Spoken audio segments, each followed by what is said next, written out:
In this video, I'll be demonstrating just how easy it is to get accurate measurements, especially when measuring the length or the width of a room.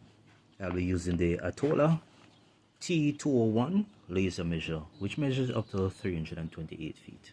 Once you turn on the device, it will project a laser beam onto the wall. All you need to do is to press the on or read button, and it will automatically take the reading. In order to determine the accuracy of the laser measure, I use a manual tape measure, and here are the results.